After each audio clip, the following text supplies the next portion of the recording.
Ustaz, bolehlah. Boleh.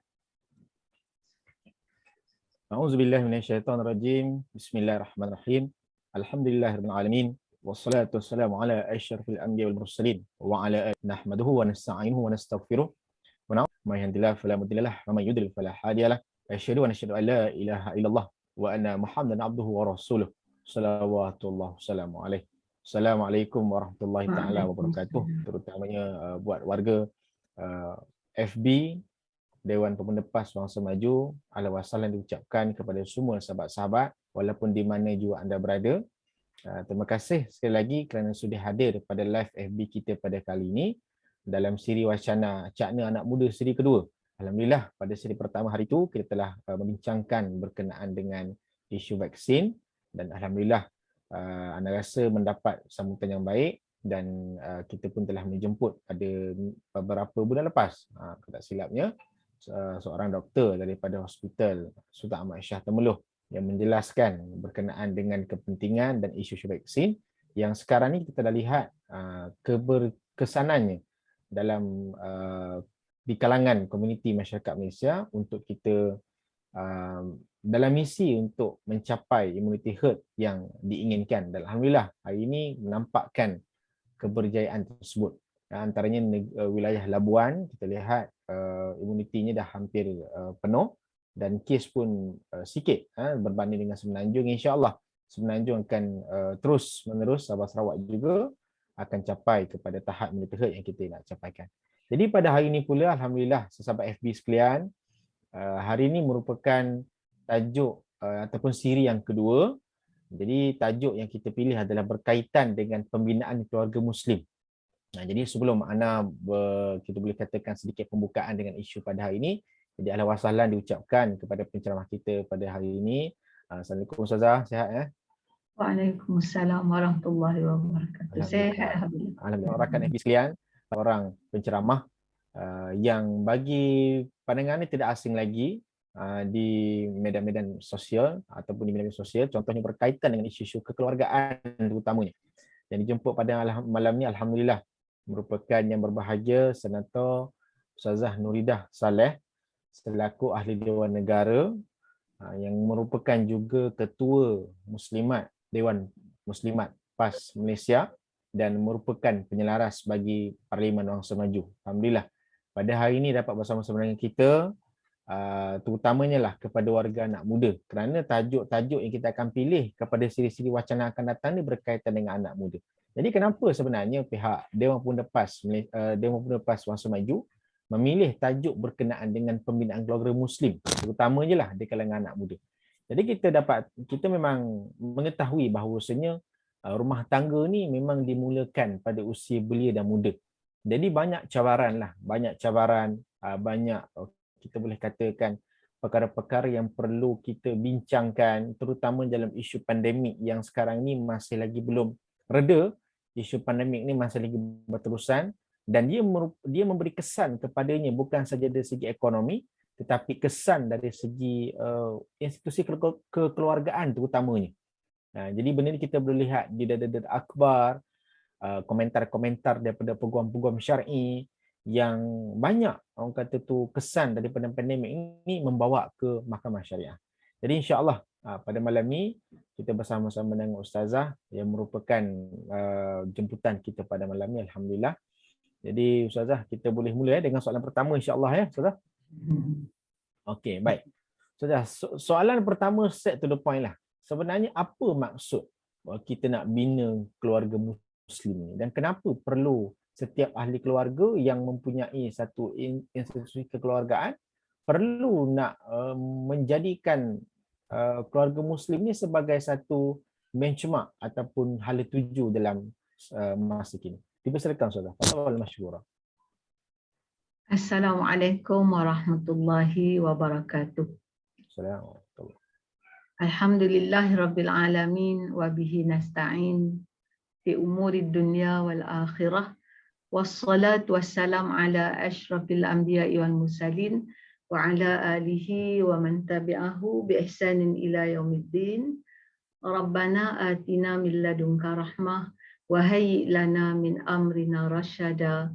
Rabbana iftah bainana wa baina qaumina bil haqq wa anta khairul fatihin. Amin amin ya rabbal alamin.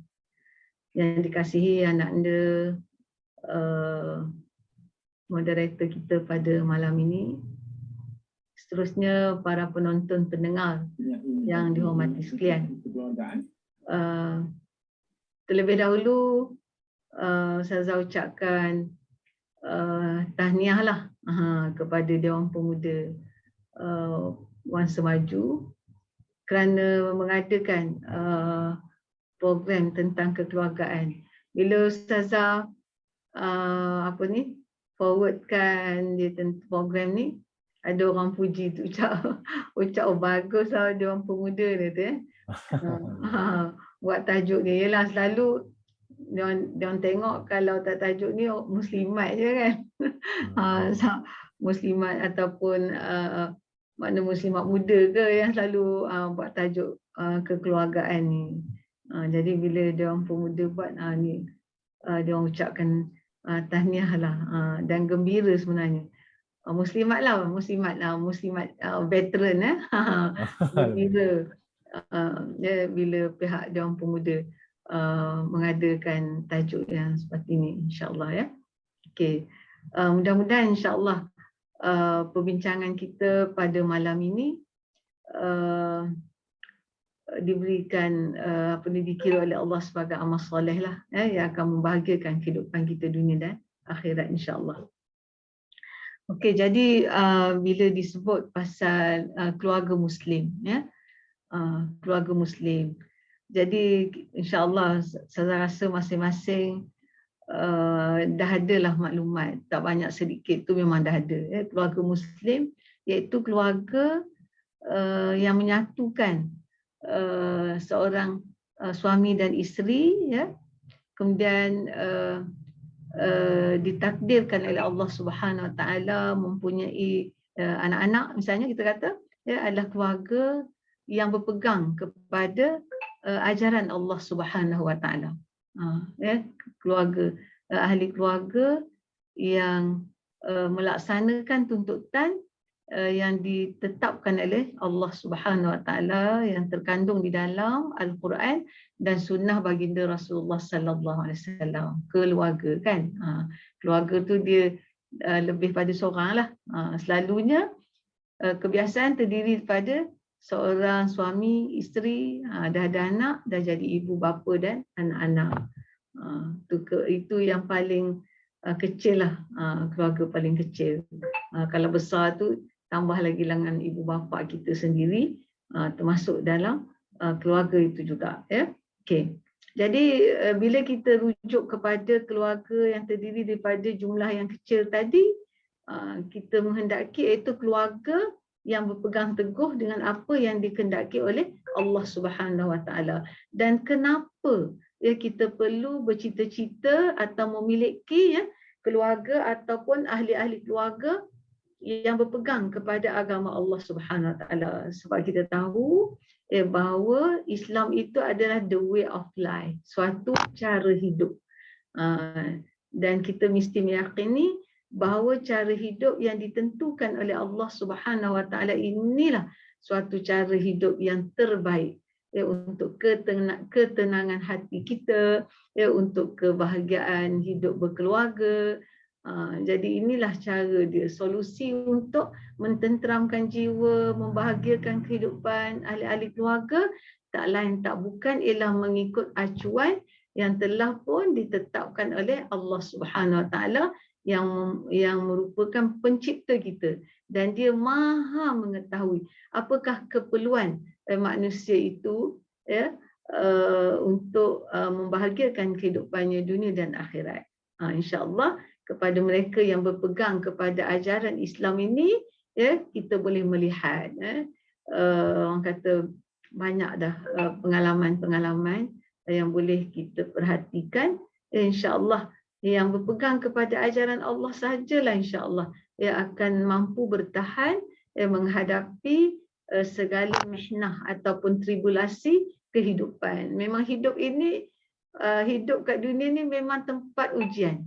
Memang tempat ujian. Dan ujian itu mesti kita ingat dia bukan bila kita rasa susah je ujian.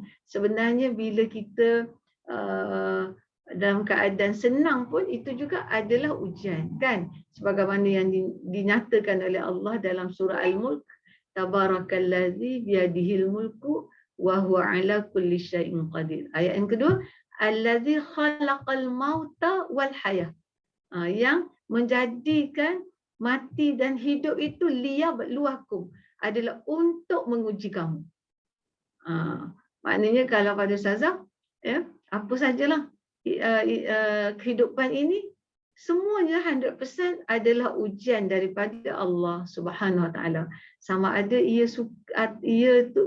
perkara tersebut kita suka ataupun kita tidak senangi. Semuanya itu adalah ujian daripada Allah untuk kita, untuk Allah perhatikan, melihat gelagat kita bagaimana bila kita menghadapi, adakah kita menjadi seorang yang bersyukur, adakah kita bersabar, itulah di antara perincian yang mungkin yang dapat sikitlah Ustazah jelaskan tentang keluarga Muslim dan kepentingan kenapa perlunya kita yang beragama Islam ini bercita-cita untuk memastikan keluarga kita adalah keluarga yang berpegang teguh dengan ajaran Allah Subhanahu Wa Taala. Wallahu a'lam bissawab.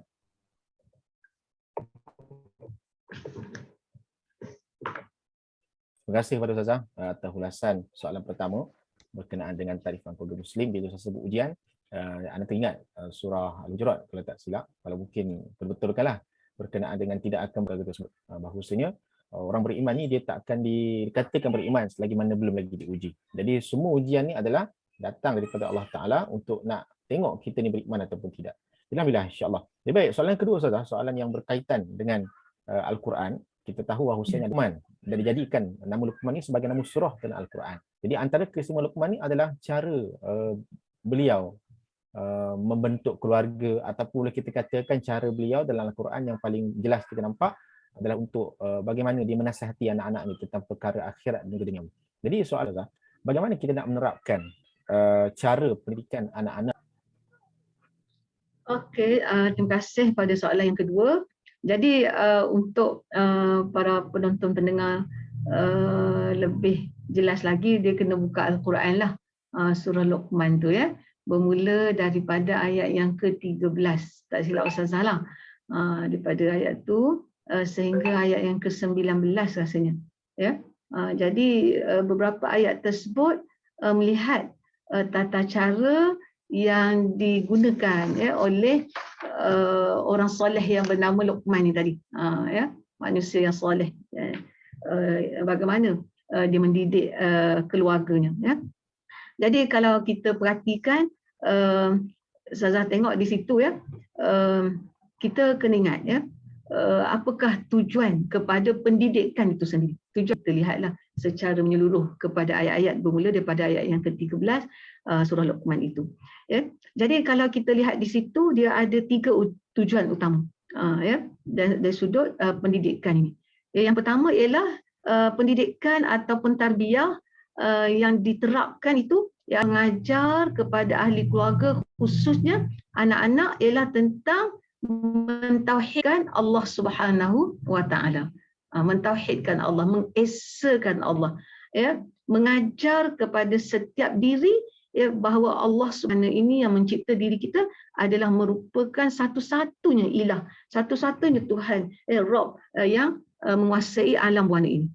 Pengesaan itu Kemudian tujuannya juga adalah untuk tarbiyah yang diajar oleh Luqman adalah untuk mendidik peribadi yang melaksanakan ibadah yang ditaklifkan oleh Allah yang Maha Esa ini.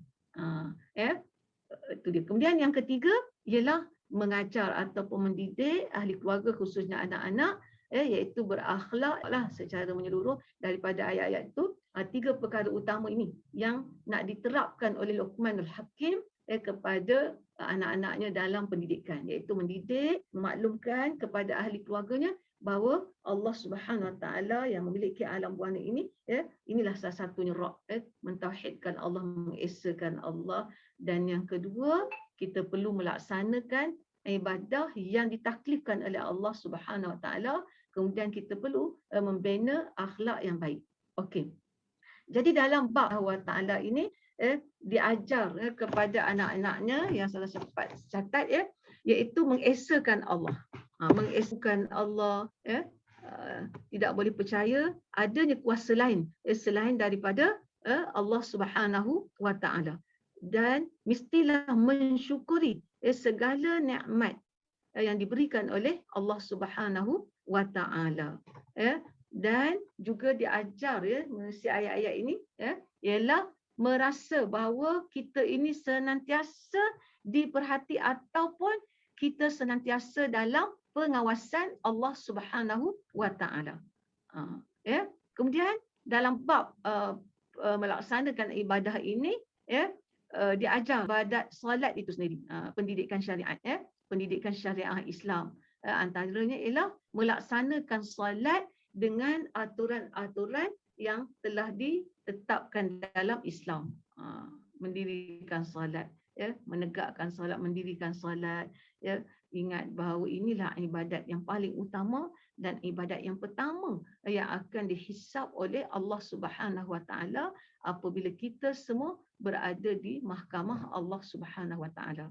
Dan solat yang dikehendaki oleh Allah Subhanahu Wa Taala kepada kita adalah solat yang menyebabkan kita ingat kepada Allah, menyebabkan kita khusyuk, menyedari, menginsafi, merhatikan kita. Sebagaimana yang dinyatakan oleh Allah dalam surah, tak ingat surah mana, tapi Allah kata, aqimis salata li zikri. Dirikanlah sembahyang adalah untuk ingat aku. Jadi dalam bab solat ni terutama kita sendirilah. Walaupun yang dah dewasa kan, jangan rasa cukup dah solat dah.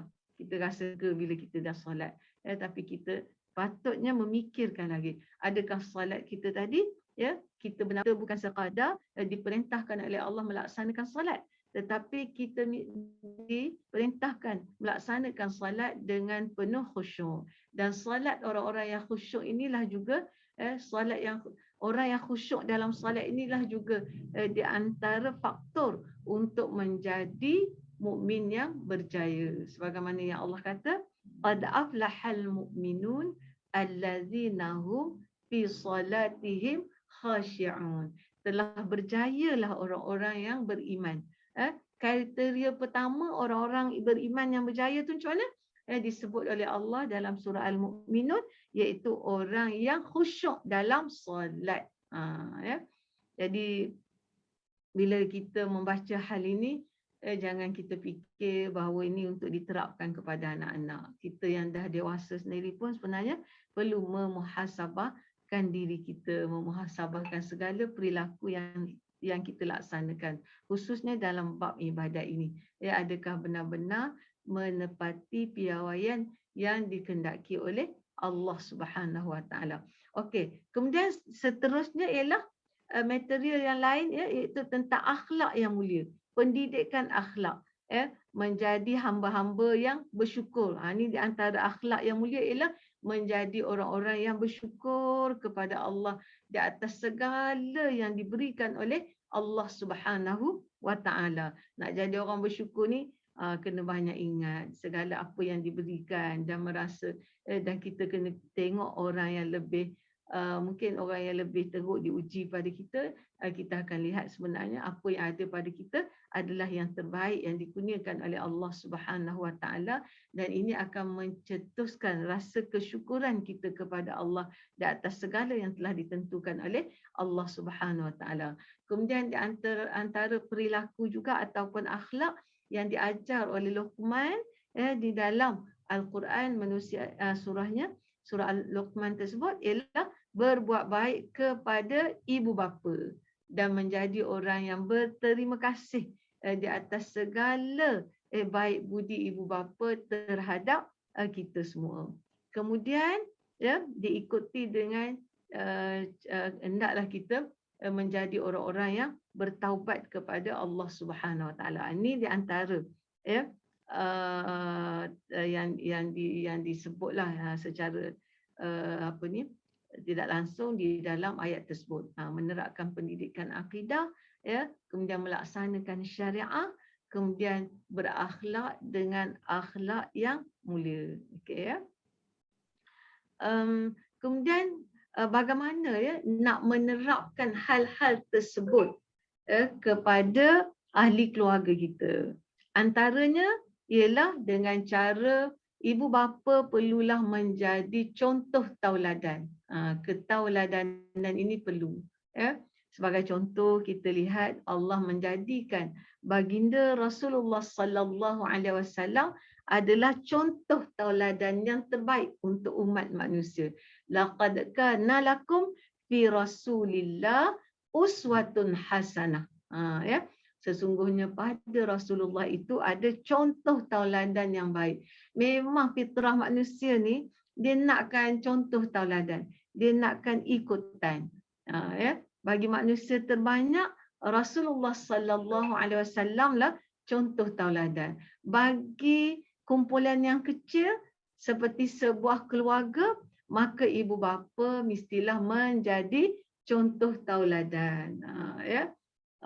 Okey, kemudian seterusnya cara selain makna penerapan itu mestilah menerusi karakter kedua ibu bapa.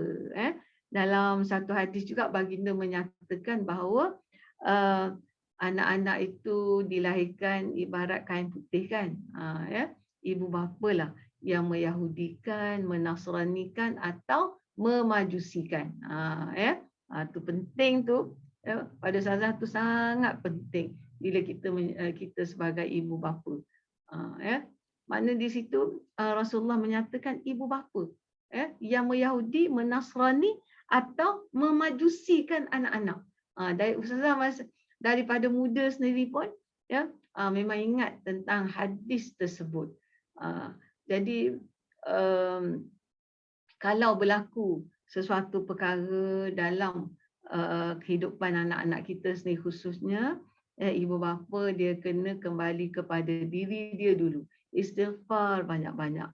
Mungkin dia dia bukan merupakan contoh yang terbaik. Selalu orang bila anak dia silap, dia selalu nak salahkan orang lain, nak salahkan kawan, nak salahkan environment ya, persekitaran anak-anaknya. Sedangkan Rasulullah mengatakan ibu bapa yang menjadi contoh. Dan contoh tauladan yang perlu diterapkan oleh ibu bapa seawal usia anak-anak itu sendiri. Bahkan sebenarnya dalam kandungan lagi pun ibu bapa sebenarnya perlu menunjukkan karakter yang baik. Sikap suami terhadap isteri yang mengandung misalnya. Dan sikap isteri itu sendiri. Dia akan banyak mempengaruhi anak dalam kandungan. Kemudian bila anak itu dilahirkan, sejak daripada baby lagi, ibu bapa khususnya ibu yang rapat dengan anak-anak terutama dalam tempoh waktu pantang lah orang kata kan. Ya. Jangan kita rasakan bahawa alah dia kecil lagi, baby lagi, tak tahu apa. Pada ustazah tak. Ya. Penerapan pendidikan dah bermula sebenarnya. Ya. Jadi kalau katalah kita nak mengajar ke misalnya kata, walaupun dia baby, ya, misalnya terutama dalam pantang lah, kalau ibu bapa, ibu lah misalnya, ibu yang bekerja misalnya. Ya. Cuti selalu diberi dalam tempoh berapa bulan ya, 2 bulan ke 3 bulan ke kan. Okey. Pada ustazah waktu tu memang kena ambil kesempatan. Walaupun baby tersebut tak boleh bercakap, tak boleh nak berinteraksi dengan kita misalnya sebagai ibu bapa. Tapi memang Allah memberikan keupayaan kepada manusia kecil itu tersebut ya, dengan pendengaran dan dengan sentuhan-sentuhan ya, yang dirasakan ya, terutama daripada ibu bapa yang rapat dengannya. Tu dia belajar. Otak manusia masa tu dia fresh, kosong kan. dia absorb je semua apa yang dia terima ketika itu. Jadi waktu kecil pada ustazah adalah waktu yang sangat kritikal dan waktu yang perlu kita berhati-hati. Sekarang ni pun kalau ustazah dengan anak-anak kan, dah ada cucu sekarang ni, jadi selalu pesan dengan anak-anak, terutama yang tak kahwin pun, ustazah akan beritahu jangan buat tak tentu. Sebenarnya dia sedang belajar apa yang dilihat daripada orang-orang yang dewasa. Itu penting kan. Jadi orang yang di sekeliling perlu menjadi contoh tauladan sejak daripada anak tersebut kecil lagi, memang dah kena beri perhatian. Ingat pesan Rasulullah, ibu bapa yang Yahudi menasrani dan memajusikan anak-anak. Kemudian yang kedua ialah selain daripada ibu bapa khususnya ataupun individu di sekeliling anak-anak kecil tersebut merupakan contoh tauladan. Selain daripada itu dia perlu ada mau'izah, iaitu pesanan, pesan memesan, nasihat menasihati. Inilah perilaku orang-orang yang tidak rugi di atas dunia ini, sebagaimana yang Allah nyatakan dalam surah Al-As kan. Semua manusia itu di dalam kerugian illal ladzina amanu, kecuali orang-orang yang beriman dan beramal soleh, kemudian watawasau bil haqq watawasau bis sabr, yang berpesan-pesan dengan kebenaran dan berpesan-pesan dengan kesabaran. Jadi kena ada mau'izah di situ, ingat mengingat, pesan memesan, nasihat di antara satu sama lain. Kemudian caranya juga ialah dengan cara memberi galakan.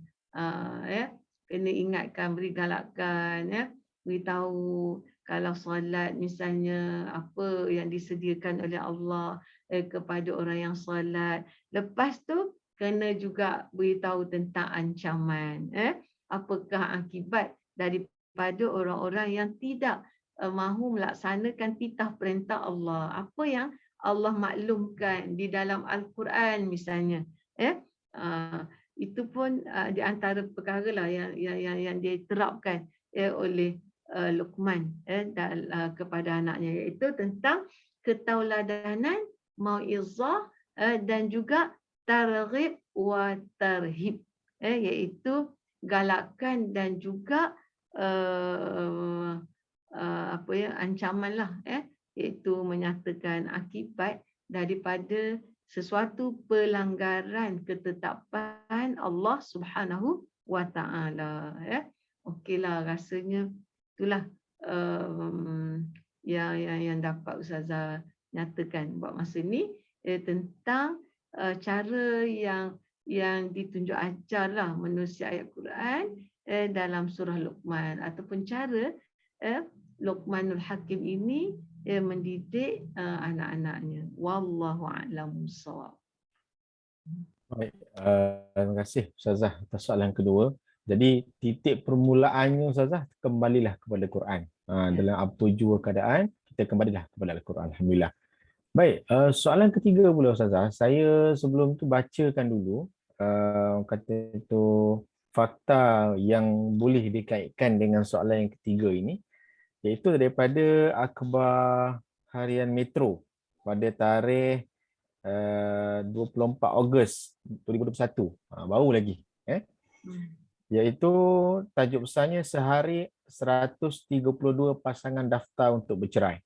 Keterangan dekat sini lebih kurang sepanjang pandemik COVID-19, 71,806 pasangan suami isteri beragama Islam di seluruh negara mendaftar perceraian sejak awal tahun lepas hingga 29 Jun. Ini bermakna secara purata setiap hari ada lebih kurang 132 pasangan suami isteri dalam proses untuk berpisah. Jadi soalan yang nak Ana kaitkan dengan akhbar harian Metro ni adalah berkaitan dengan perceraian yang kadang-kadang dia menjadi satu isu besar dalam institusi kekeluargaan, terutama dalam pandemik COVID-19 lah. Jadi persoalannya, kes perceraian di kala pandemik semakin meningkat. Apakah cara yang terbaik bagi mengelakkan perkara ini semakin parah ataupun semakin berluasa? Silakan Ustazah. Wallahu a'lam bishawab. Macam mana ya nak mengekalkan hubungan kasih sayang antara suami isteri. Okey. Pada Ustazah, antara formula utama ialah kena banyak berdoa kepada Allah. Kena banyak berdoa kepada Allah. Antara ialah kena bangun solat hajat misalnya ke, ataupun lepas-lepas kita solat ke ataupun kita bangun solat malam solat tahajud ke 2 rakaat ke kita kena banyak berdoa kepada Allah Subhanahu Wa Taala. Memang pada peringkat awal mungkin masa berkasih sayang tak nampaklah segala keburukan tapi bila dah lama campur aduk dengan hawa nafsu dan juga godaan syaitan dah mula dan kita tahu perkara tersebut memang suatu perkara yang tidak disukailah oleh Allah. Perceraian ini memang Allah tak suka. Bila Allah tak suka ialah makna di sini mengajar kepada kita yang untuk nak mendapat syurga, mendapat pahala di sisi Allah ni payah, bukan satu perkara yang mudah. Syurga Allah tu mahal. Dia memerlukan kepada kesabaran. Memerlukan kepada sabaran. Okey, jadi berbalik tadi pada Ustazah, yang paling utama bila dah tengok keadaan macam tu ataupun daripada peringkat awal lagi, belum lagi rasa tak suka di antara satu sama lain, doa mesti berterusan. Kerana doa silahul mukmin. Doa itu adalah senjata orang-orang yang beriman. Kena banyak-banyak berdoa kepada Allah. Minta Allah. Antara doa yang paling mudah, Rabbana atina fid dunya hasanah wa fil akhirati hasanah wa qina azabannar. Walaupun kita rasa macam simple je kan doa tersebut sebab kita selalu sebut. Tapi sebenarnya dia mempunyai makna yang sangat mendalam. Kita minta segala kebaikan yang mungkin kadang kita tak teringat, tapi segala yang baik untuk hidup dunia dan akhirat Allah kurniakan kepada kita yang mungkin tidak terjangkau oleh pemikiran kita, tetapi kita dah awal dah kita dah mohon kepada Allah Subhanahu Wa Taala. Saya rasa tak ada masalah pun. Kita doa yang tu banyak-banyak pun tak apa. Dalam sujud kita pun kita minta. Terutama dalam hubungan kita suami isteri. Minta dengan Allah Subhanahu Wa Taala. Kemudian antara suami isteri juga dia perlu doa mendoakan. Selain daripada masing-masing doa, kemudian antara satu sama lain tu juga, antara kedua mereka juga perlu doa mendoakan. Misalnya apa doa yang biasa kan? Misalnya Allahumma alif baini wa baina zauji ataupun wa baina zaujati kama alafta baina Adam wa Hawa. Kena doa ni, kena doa. Sebab mudah je sebenarnya. Ustazah pun muda juga sebelum tua kan. Jadi mudah je sebenarnya kita nak, dia akan jadi mula-mula tu mungkin lepas tu ada saja ujian kehidupan ini kan, tapi doa banyak-banyak pada Allah. Kita minta, ya Allah, jinakkanlah hatiku dengan hati suamiku sebagaimana engkau jinakkan, mesrakan antara Adam dan Hawa. Kena doa dengan Allah, kena doa hatta sampai ke seusia mana pun memang kena banyak berdoa kepada Allah, minta Allah ni minta Allah jinakkan hati kita dengan hati pasangan hidup kita masing-masing. Suami boleh ajar isteri, isteri pun boleh ajar suami. Doa di antara satu sama dengan yang lain. Kena banyak berdoa. Okey. Kemudian selain daripada tu memang kena banyak-banyak bersabar. Tadi saya dah sebut kan, banyak bersabar. Sebab kalau fikirkan juga bila nak bergaduh kan, okey, kita rasa mungkin nak selesaikan masalah bercerai lah senang. Kahwin dengan orang lain. kahwin dengan orang lain pun tak tahu lagi cara tak tahu lagi kan sebenarnya, sebab masing-masing ada karakter masing-masing pada ustazah ya. Jadi kena banyak-banyak bersabar, kena banyak-banyak bertoleransi di antara satu sama lain, dan fikirkan ya apa sebenarnya masalah yang menjadikan menyebabkan berlaku permusuhan di antara suami isteri. Pada ustazah, kedua-duanya kena banyak saling saling berterus terang. Kena berterus terang. Jangan simpan banyak-banyak dalam hati kan. Nanti bila dah bengkak tu, bila dia meletup tu payah kan. Jadi pada peringkat awal lagi apa-apa hal bincang elok-elok, bincang ya. Bincang sama-sama. Kalau misal kata dah tak boleh juga, mungkin kita boleh bercakap dengan mak kita kan, kalau katalah, ataupun orang-orang yang boleh dipercayai untuk nak menyelesaikan masalah di antara kita suami isteri. Kalaulah tak dapat, berdua pun tak boleh, kena cari orang yang boleh dipercayai untuk fikirkan hal tersebut. Dan kita kena fikir dari sudut keburukan perkahwinan yang akan bercerai-berai, terutama kalau dah ada anak-anak. Kalau dah ada anak, fikirkan macam mana kan ya untuk masa depan anak-anak kita. Dia tak sama hubungan dia dengan ibu bapa sebenar ataupun nanti berkahwin pula dengan yang lain ke, memang tak sama kan. Dan kita pun jika kita tidak mahu menerima apa risiko yang seterusnya, pada ustazah itulah kita minta tolong dengan Allah Subhanahu wa taala. Minta tolong kan. Mana yang degil-degil ke kepala antara satu sama lain tu, ambos je lah ayat Quran kan. Antara ayat yang boleh nak lembutkan hati, sama ada hati suami, hati isteri, hati anak-anak ya.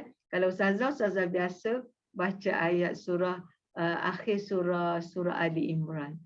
Ya ayyuhallazina amanusbiru wasabiru warabitu wattaqullaha la'allakum tuflihun. Masa dia tengah tidur tu kan, embuskan kat muka. Ya, sama ada anak ke suami pun boleh buat. Janji untuk rumah tangga tu reda. Tidak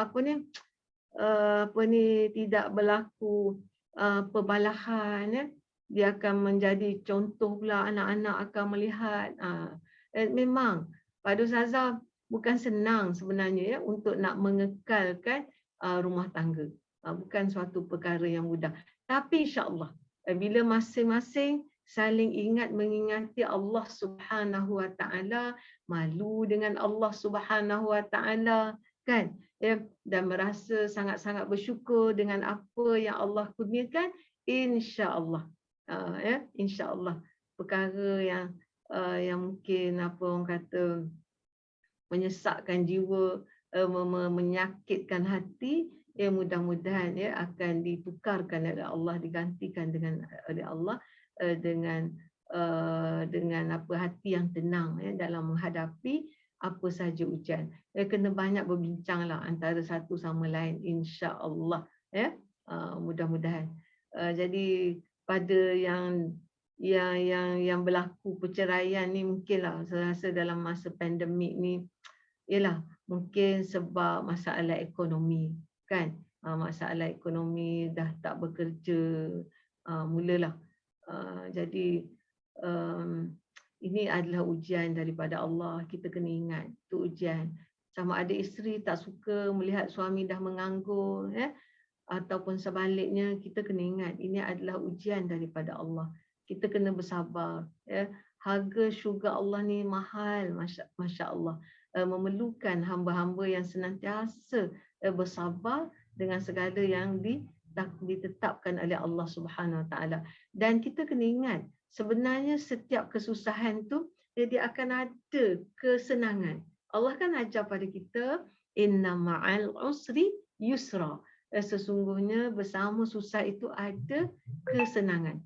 Ada sebenarnya. Kena yakin dengan dengan ayat-ayat Allah Subhanahu Wa Taala, dan Allah juga mengajar kepada kita kan solusi dalam setiap permasalahan kita. Allah kata apa?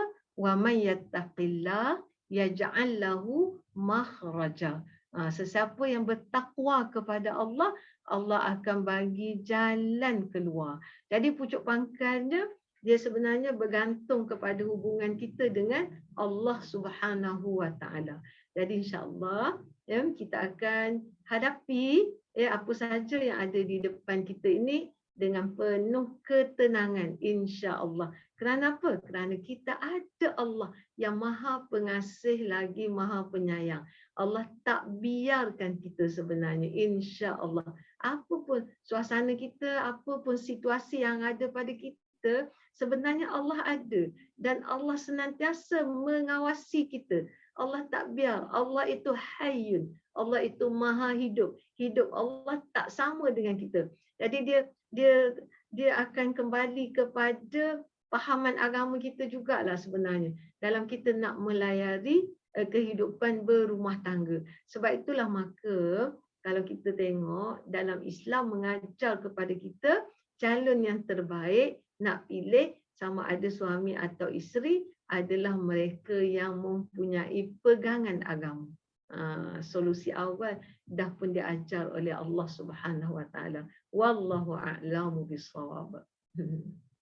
Baik, terima kasih Ustazah. Ulasan yang panjang tetapi penuh dengan intipati yang sangat berguna kepada semua yang ingin memastikan institusi kekeluargaan yang dibina dengan mawaddah dan rahmah ini dikekalkan sehingga ke syurga.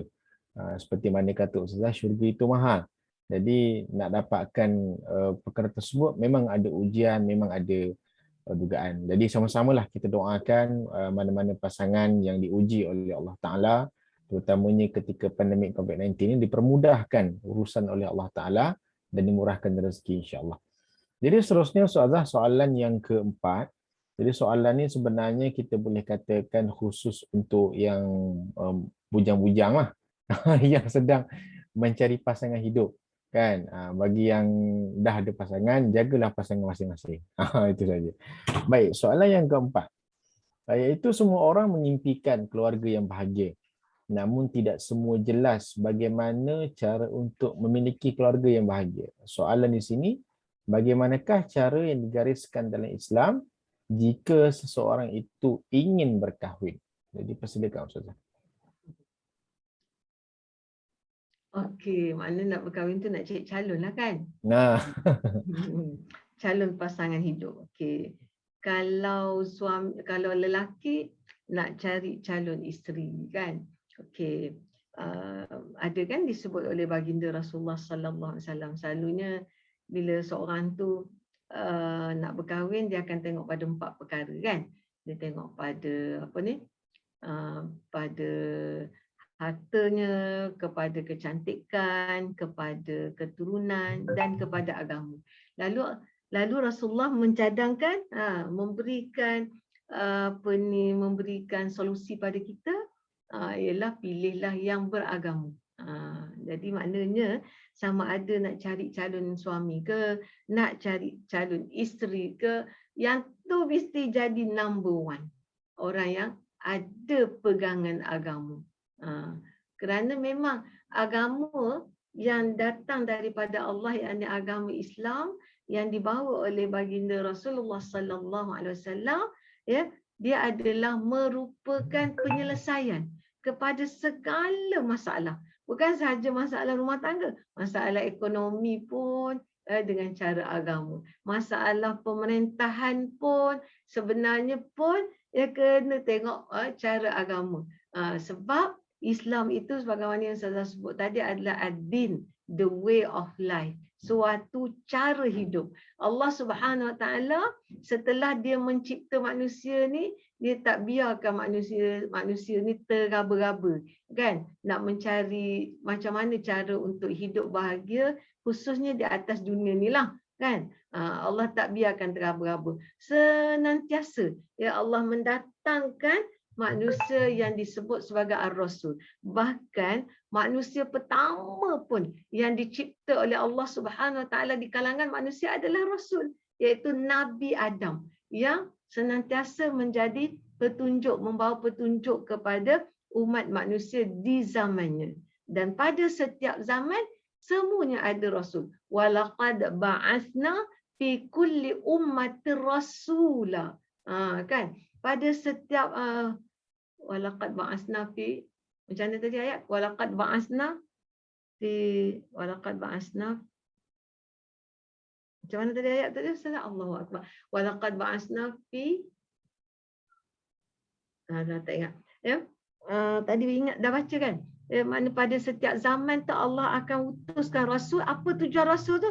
Ani'budullah wajtanibut taghut, iaitu mengabdikan diri kepada Allah dan menjauhi taghut. Kan? Okey. Jadi memang kena ada makna pemilihan kita mestilah orang yang beragama. Mesti beragama. Tu yang paling utama sekali, insya-Allah. Kemudian kalau pada seorang wanita kena tengok juga di sudut keturunan dia. Tengok keturunan, nak carilah dapatkan maklumat. Kemudian dari sudut apa lagi kesuburan keluarga. Tapi ini semua pun kalau kita tengok misal kata ahli keluarga yang ramai, adakah nanti pasangan ni juga ataupun keluarga yang akan dibina juga mempunyai zurat keturunan yang ramai pun tak pasti juga, tak mesti juga kan. Itu semua dengan apa izin Allah Subhanahu Wa Taala. Kemudian sekufu yang sekufulah dengan kita dan sebaik-baiknya seorang gadis kan.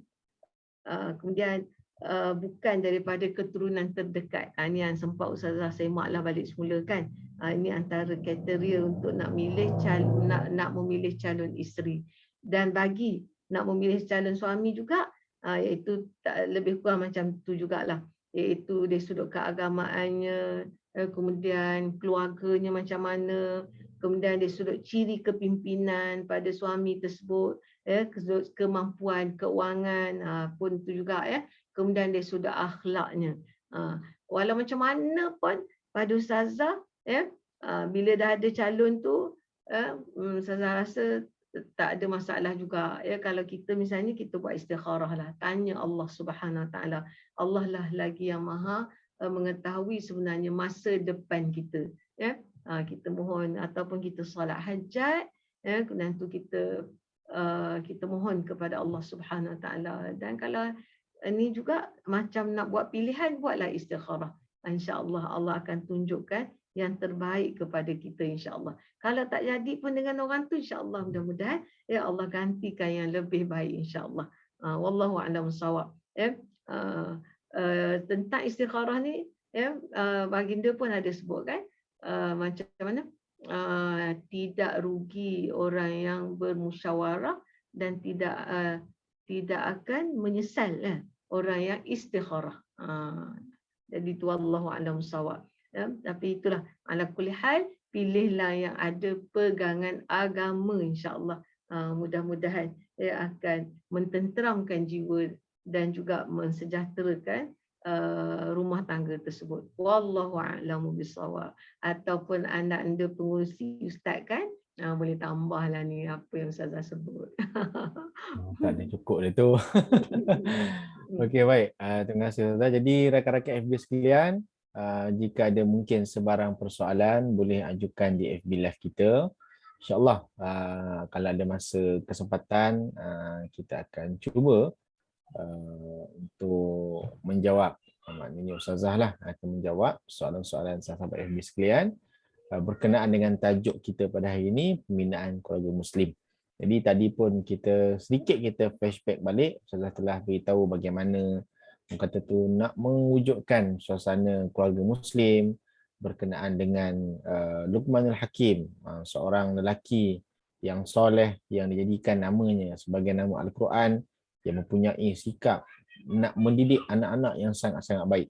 Dan isu juga yang kita bincangkan baru saja ini berkenaan dengan isu perceraian lah, terutamanya ketika pandemik COVID-19 ni makin meningkat. Mungkinlah sebab-sebab kehilangan kerja pasangan masing-masing, ataupun kita katakan isu-isu yang lain, mungkin tekanan hidup dan sebagainya.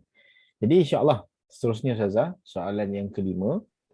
Soalan ni kita boleh sebut dia macam suasana yang memang berlaku pada zaman kini lah, terutamanya kepada anak-anak yang masih kecil, iaitu melihat kepada situasi hari ini, anak-anak dilihat disibukkan dengan gadget serta terdedah dengan media sosial yang meluas. Maknanya ialah dengan suasana PDPR ni, uh, tak lari ke anak-anak kita ni daripada teknologi.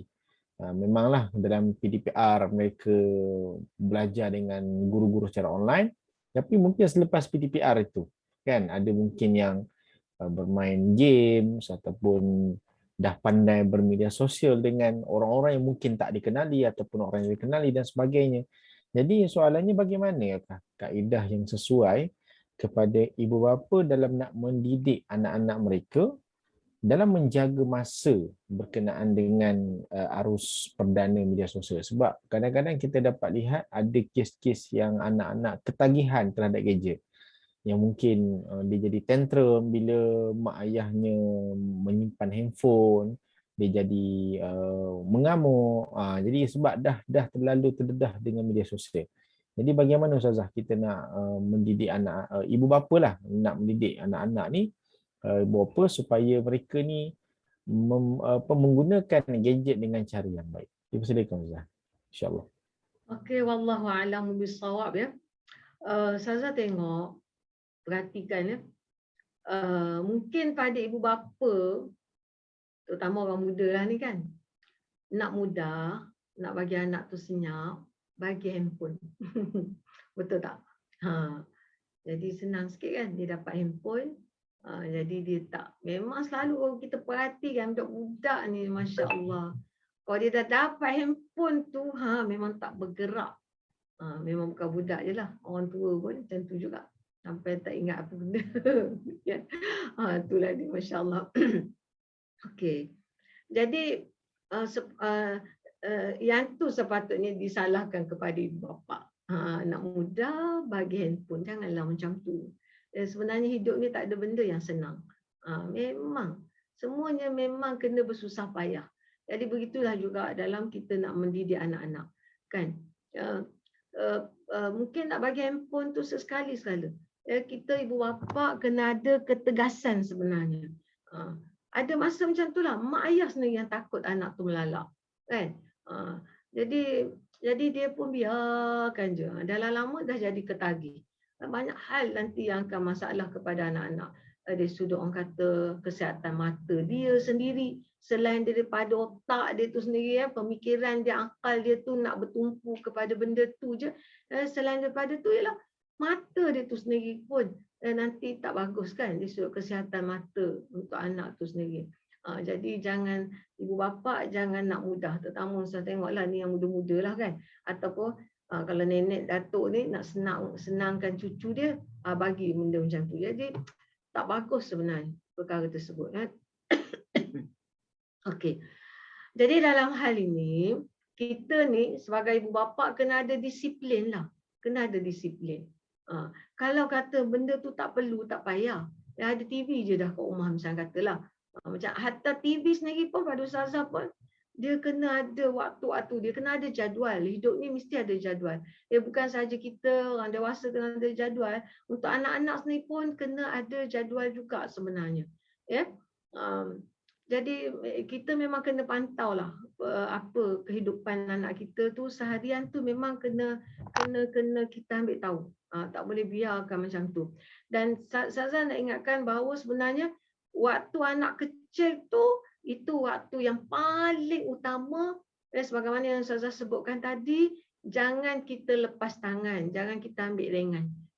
Waktu kecil anak tu yang paling utama sekali pada Ustazah.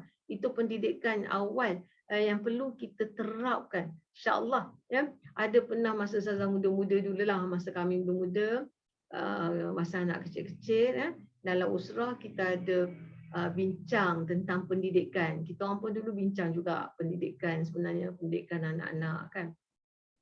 Jadi ada seorang sahabat ni, dia sebut, dia baca satu buku yang ditulis oleh padri Kristian. Ditulis oleh padri Kristian. Saya pun tak ingatlah buku apa kan. Dah lama, dah puluh tahun dah. Okey. Dia kata, padri Kristian tu sebut, dia kata bagikan anak-anak itu kepada dia hingga umur 6 tahun. Nanti dia kata kalau dah umur 6 tahun ke atas, nak ambil lah balik. Siapa nak ambil, dia cakap. Kenapa dia beritahu tu? Sebab dia punya yakinnya budak-budak yang kecil ini yang duduk bawah asuhan dia ni akan terus berpegang kepada apa yang dia ajar semasa kecil. Kan pepatah Arab tak silap kan ada, belajar semasa kecil umpama mengukir di atas batu. Ukiran atas batu ni ya payah sangat nak tercabut kan. Payah nak tercabut. Dan bahkan kalau kita tengok pun macam apa ni, orang buat kaji bumi misalnya, dia akan tengok ukiran-ukiran pada batu-batu, betul tak? Tu untuk nak tengok. Jadi belajar semasa kecil tu ibarat seperti mengukir di atas batu. Memang kuat, melekat dalam otak manusia. Sebab tu pada Ustazah, daripada kecil lagi ibu bapa jangan lepaskan peluang tersebut untuk didikkan anak-anak. Apa-apa nak terap pada anak-anak waktu kecil tu. Jadi sebagaimana yang saya sebut tadi, kita ibu bapa adalah menjadi contoh kepada anak-anak kita. Bab solatnya kan, hubungan percakapan antara suami isteri kan, itu semua akan diperhatikan oleh anak. Jadi jadual tu pun daripada kecil nak bagi gadget tu ke tidak ke, itu kena dipantau daripada awal lagi, insya-Allah. Bila kita dah dengan anak-anak juga pada Ustazah, kita kena bercakap, berbincang dengan dia, kena kalau dia tanya kena jawab dengan betul. Dan bila kita pula nak membuat sesuatu keputusan pun pada Ustazah, terutama anak-anak sekarang, memang kena beri kenapa apa sebab Umi Abah nak buat macam ni misalnya, kenapa awak kena macam ni. Dia nak tahu sebab. Jadi kena kita bagikan kefahaman kepada mereka. Kemudian memang kena pujuk anak-anak, kena banyak. Pada Ustazah itulah membos ayat-ayat Quran tu, baca surah Fatihah pada air dan bagikan minum itu kalau Ustazah daripada kecil, anak-anak Ustazah memang Ustazah buat macam tu. Kalau Ustazah sikatkan kepala anak Ustazah, bukan sikat kosong. Ustazah bukan cakap tak apa-apa, tak. Ustazah akan bacakan ayat Quran. Antaranya yang Ustazah baca ialah Alam Nashrah. Selain daripada Ustazah baca ya ayyuhallazina amanusbiru wasabiru warabitu wattaqullaha la'allakum tuflihun. Lepas tu Ustazah memboskan kepada ubun-ubun anak Ustazah. Lepas tu Ustazah baca Alam Nashrah. Bismillahirrahmanirrahim. Alam nashrah laka sadrak sampai akhir sadaqallahul azim. Dengan niat kita minta Allah bagikan kecerdikan, kebijaksanaan kepada anak-anak kita ni. Ustazah tak kertilah, yang Ustazah ingat itulah yang Ustazah buat banyak maknanya kita mohon kepada Allah dan kita bacakan ayat-ayat Al-Quran. Al-Quran ni syifa wa rahmah kan. Allah dah beritahu pada kita dia adalah penyembuhan dan rahmat daripada Allah Subhanahu Wa Taala. Jadi itu untuk lembutkan hati anak lah, supaya dia dengar cakap kita kan, apa yang kita nak. Dan sebaik-baiknya memang kena berbincang lah dengan anak-anak dan kena pantau, kena ikut jadual apa kena jadualkan, kena pantau, kena ambil maklumat apa yang dilakukan oleh anak-anak. Dan gadget ni sekarang ni sebenarnya berlaku masa PKP kan, masa PKP, dan banyak masa sebenarnya ibu bapa ada di rumah. Jadi dia kena pantau lah, tak ada alasan yang anak tu belajar menggunakan gadget tu ketika dia tiada di rumah. Dia tiada di rumah. Maknanya dia boleh pantau Masa nak guna tu okey, boleh guna kan. Dan memang ada masa juga dia nak main, kena bagi juga, kena bagi juga pada dia. Tapi bila kita nak ambil balik, kita nak stopkan dia pun kena cakap elok-elok. Pada Ustazah macam itulah. So kena win-win situation tu pada Ustazah kena ada. Dia pun rasa yalah kemahuan dia tu pun kena diturutkan juga ya. Dan kalau kita tak setuju, kena bagi alasan dia. Dan pada anak-anak ni kena pujuk. Kena pujuk. Ustazah haraplah sangat dalam kita bermuamalah dengan mereka, pada Ustazah kena banyak pujuk, insya-Allah. Mereka akan menjadi anak-anak yang mudah dilentur, insya-Allah. Wallahu a'lamu bissawab.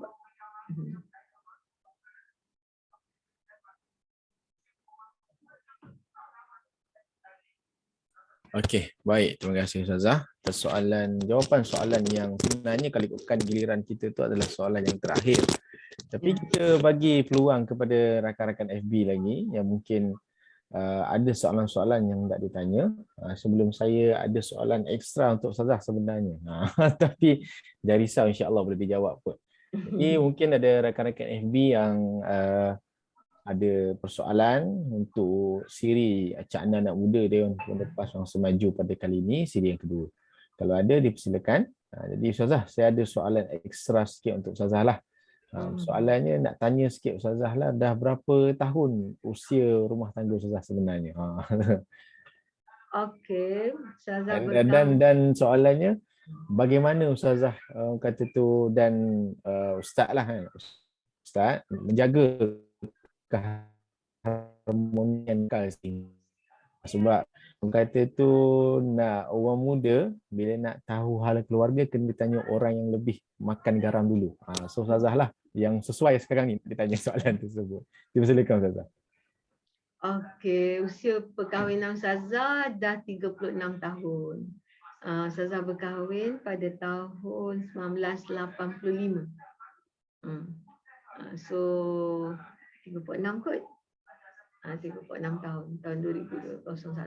30 hari bulan 6 tahun 1985. So dah 36 tahun lah. Jadi pada Ustazah macam itulah. Macam Ustazah sebut tadilah, memang kita kena banyak berdoa pada Allah. Kita kena banyak bertolak ansur kan. Kena banyak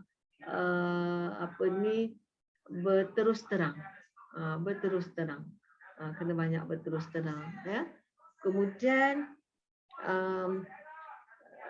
kena ringan tulang dekat rumah, terutama suami lah kan. Isteri tu dia memang dah buat kerja lah. Kalau anak rapat-rapat, macam Ustazah anak rapat Ustazah 13 kali mengandung, 3 gugur, 10 yang hidup. Lepas tu anak seorang yang ke-8 tu dah meninggal masa usia dia 12 tahun. Jadi yang hidup yang ada sekarang 9 orang lah. Yang meninggal tu umur 12 tahun dan dia masa tu dia belajar dekat Afrika Selatan, tahfiz kat sana. Okey. Jadi kena tolong-menolong lah dalam rumah tangga kita kan. Jangan biarkan isteri seorang-seorang sebab orang kata kekemasan rumah ialah maksudnya jangan tunggang langgang macam batera pecah lah kan, mentang-mentang anak ramai. Ustazah tak boleh, sebab Ustazah rasa kenapa Ustazah tak boleh, sebab Ustazah daripada kecil lagi telah pun diatur, telah pun dididik dalam rumah tangga yang teratur lah. Maknanya kena dari sudut kebersihannya kan, dari sudut kekemasan rumah. Kalau bersepah pun main-main, minta anak tu simpan balik semula. Main tu memang adab lah kan, adat dia orang lah nak bermain tu. Dan bermain tu juga sebenarnya untuk nak menajamkan otak dia sendiri. Tapi kena ajar pula, kena kemas balik semula. Biar teratur balik semula. Jangan rumah senantiasa macam tongkang pecah kan.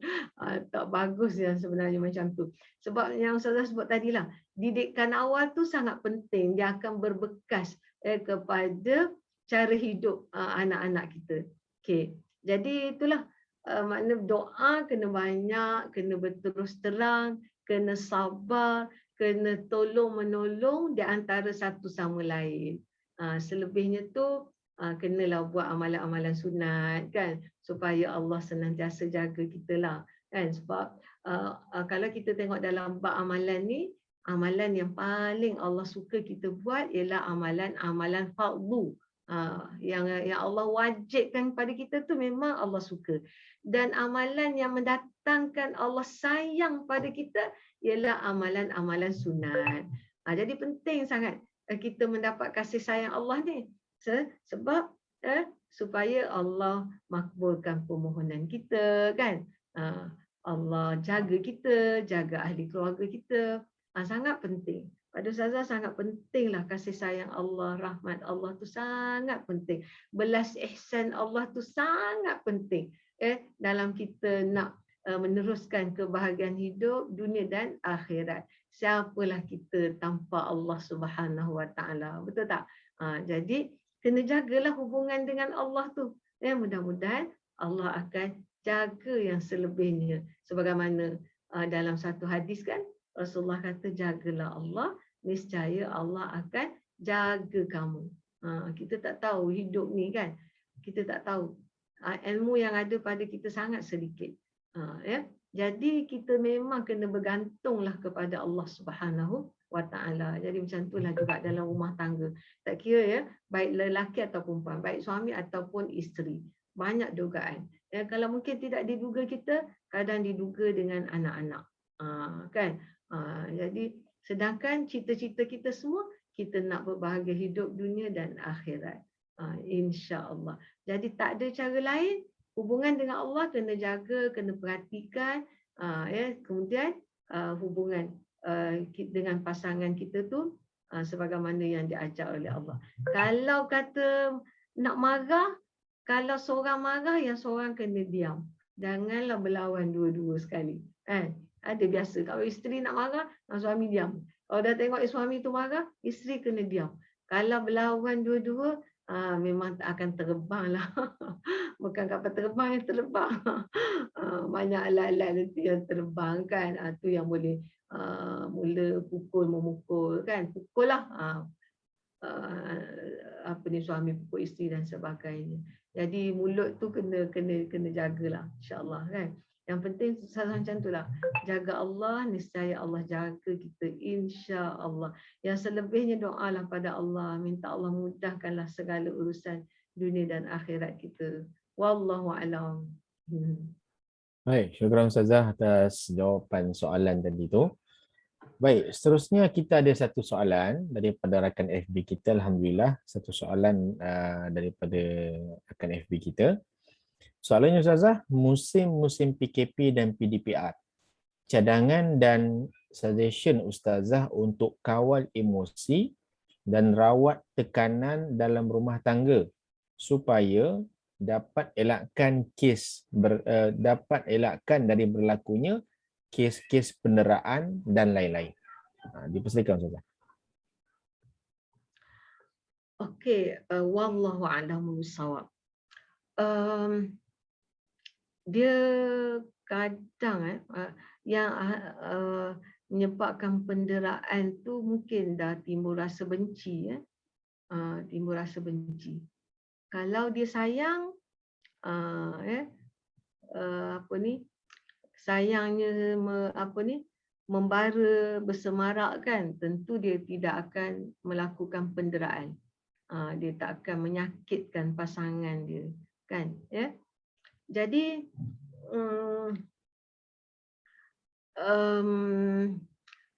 okey.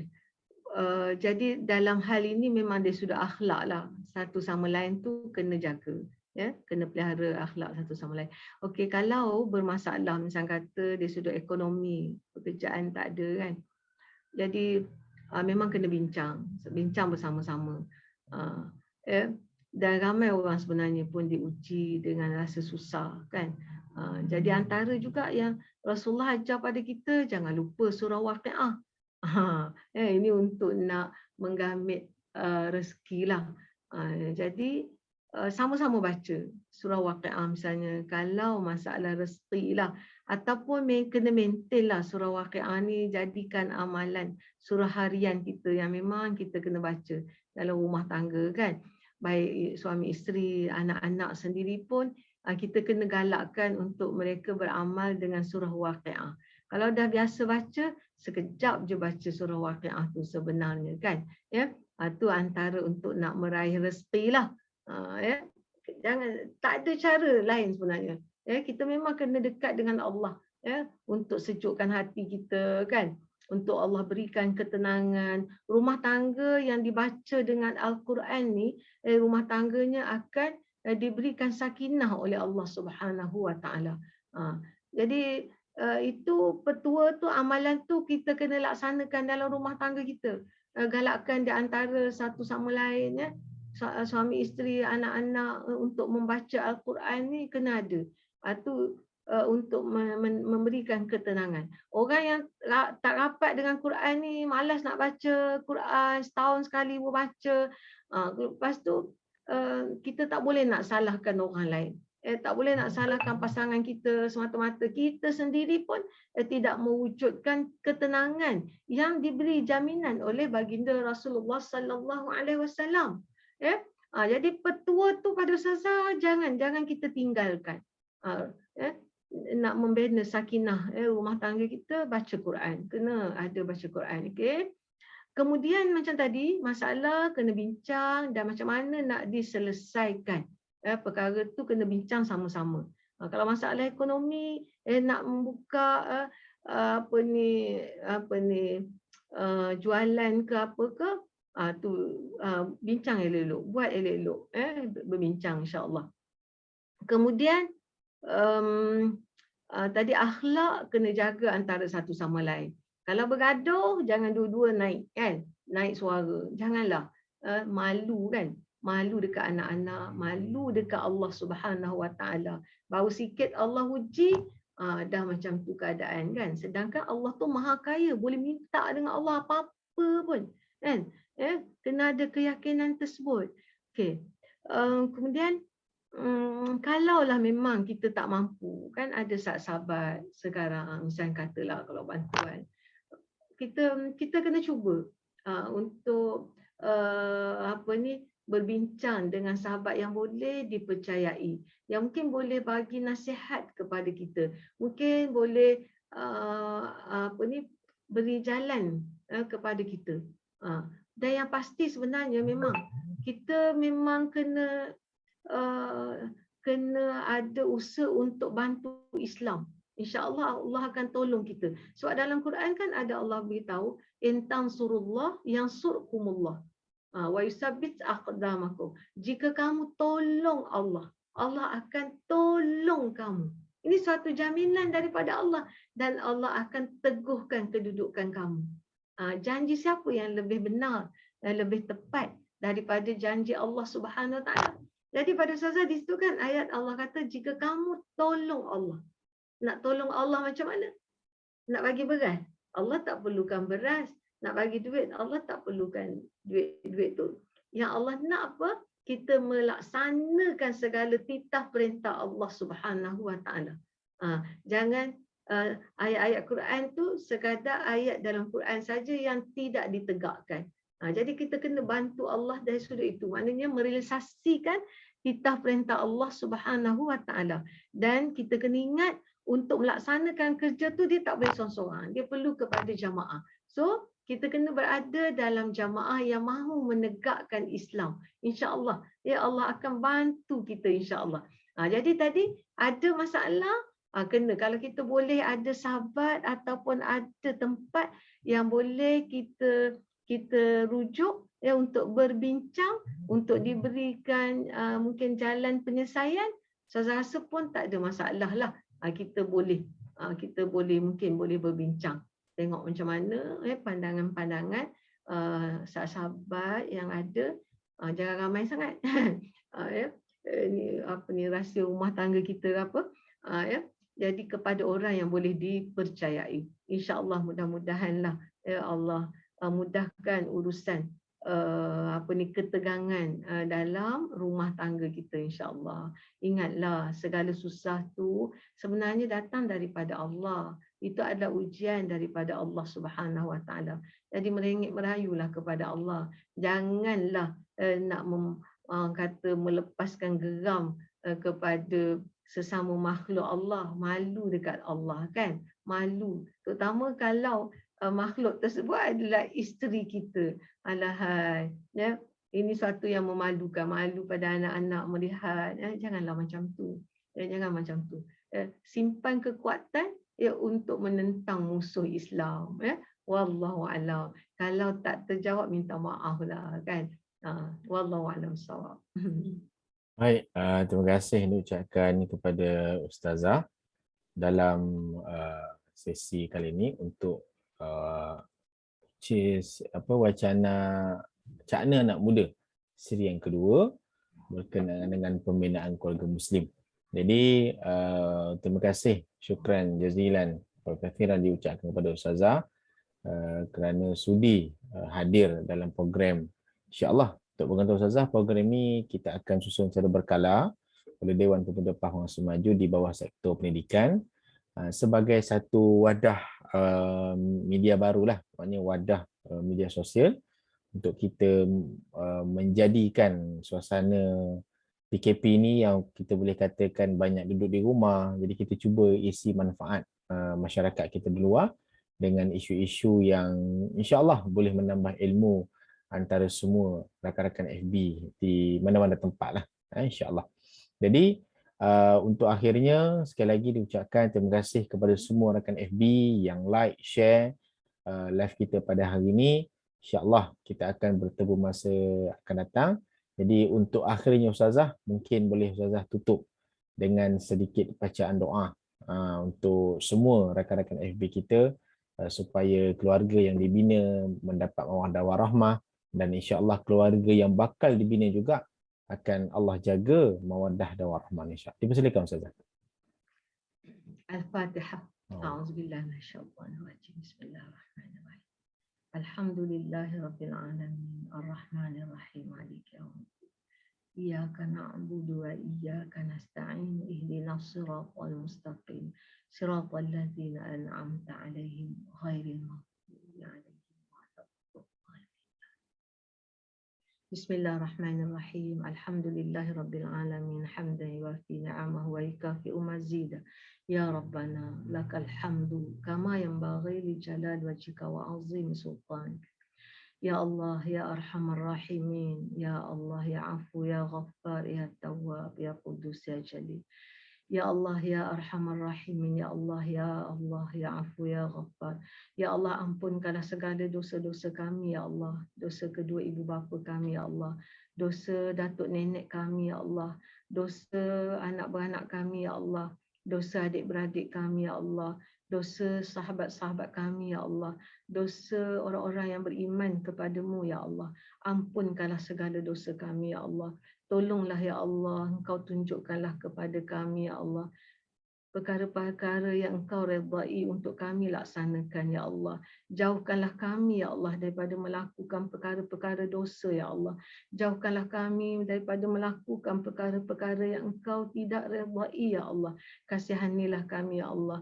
Tunjukkanlah yang benar itu adalah benar dan bimbinglah kami ya Allah untuk melaksanakannya. Tunjukkanlah ya Allah yang salah itu adalah salah dan bimbingkanlah kami ya Allah untuk menjauhinya ya Allah. Ya Arhamar Rahimin ya Allah.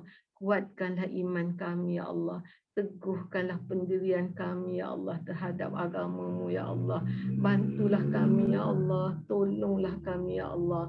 Rabbana atina min ladunka rahmah wa hayyi lana min amrina rasyada. Rabbana iftah bainana wa baina qaumina bil haqq wa anta khairul fatihin. Rabbana hab lana min azwajina wa dzurriyyatina qurrata a'yun waj'alna lil muttaqina imama. Rabbana hab lana min azwajina wa dzurriyyatina qurrata a'yun waj'alna lil muttaqina imama. Rabbana hab lana min azwajina wa dzurriyyatina qurrata a'yun waj'alna lil muttaqina imama.